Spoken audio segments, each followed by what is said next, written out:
Hello, I'm Trichologist Lisa Akbari, your hair doctor, and today I want to answer your questions about your hair. You said my hair has been gray and natural for 15 years. I am having problems with a bald spot in the crown of my head, and my hair is getting thinner in the front and in the top. Does it have something to do with me being 62 years old? This seems like a short question, but it's a pretty loaded question, and also it's a very good question, and so I thank you for it. Many will benefit from this answer. I will not mention your name so that you have your privacy, but I will post this so that many will benefit from this answer. You've been gray for 15 years, and you have been natural for 15 years. So just so we're clear, being gray and being natural will have nothing to do with the problems that you've mentioned. You can be natural for many years, and you can have white hair, which gray is just the illusion of the dark and the white hair.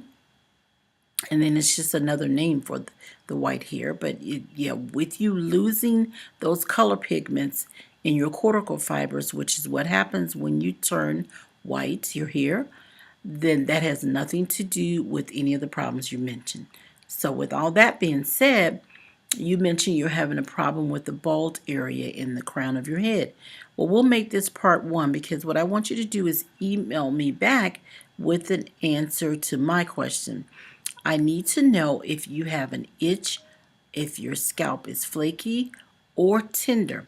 It can be one of those three, or it can be all of those three, because there are two types of alopecia. Really, there are many types of alopecia, but there are two categories. There's external and internal. External alopecia deals with things that happen on the surface of your epidermis, your top skin, around the mouth of your follicular unit and follicle, mouth of your follicle, that could cause that hair shaft from not emerging, prevent it from emerging from the mouth of the follicle, and therefore the follicular unit will have a follicle that appears to be empty or not functioning.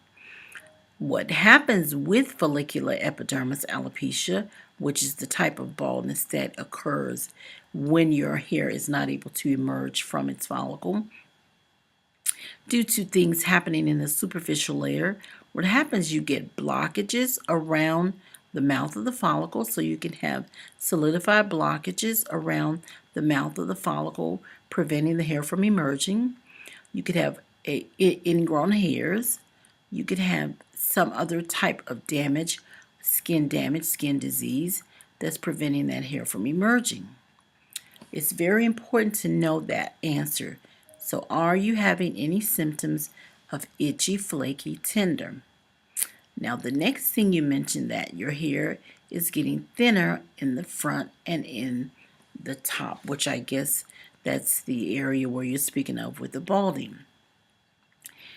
We need to see if your hair is thinner on a strand level, or if there's density inconsistencies or changes.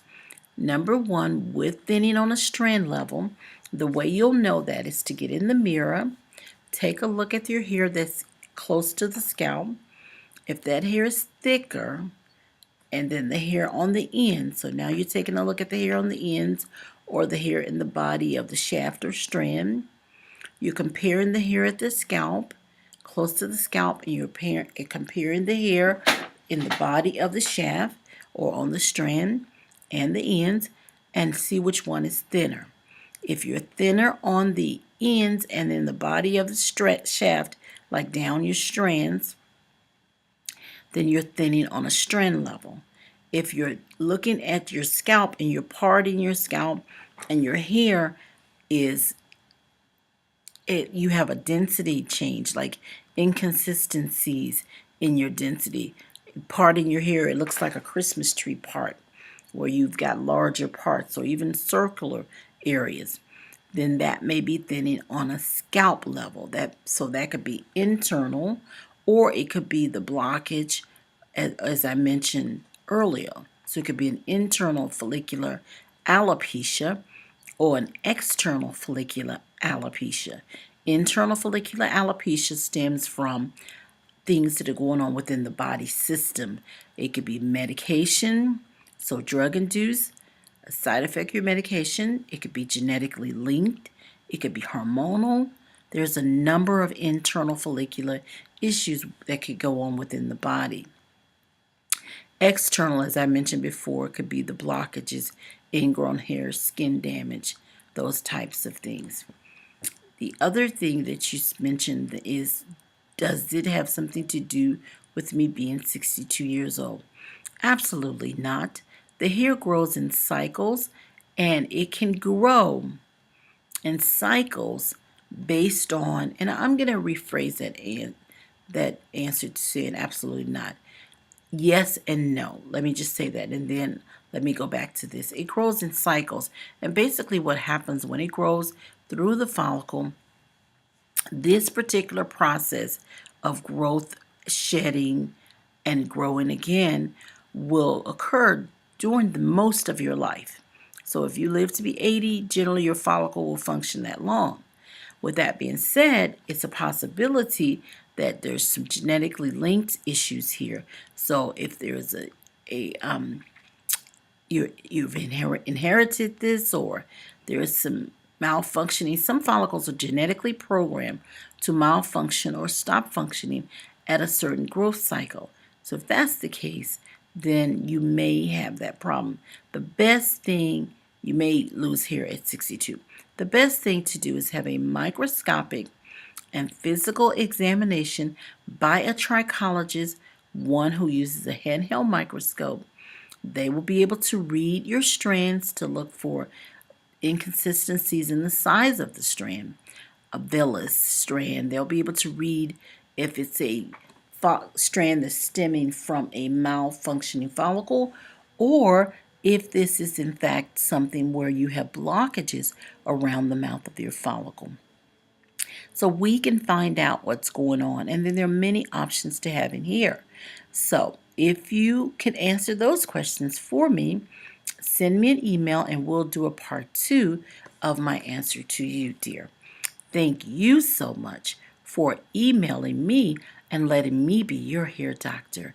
I'm trichologist Lisa Akbari, and I'll look forward to getting that second email. And for anyone else out there who have questions, please don't hesitate to email, and I'll snag at you. That's what this is called, and give you that video chat. You have a blessed, wonderful morning, evening, or afternoon.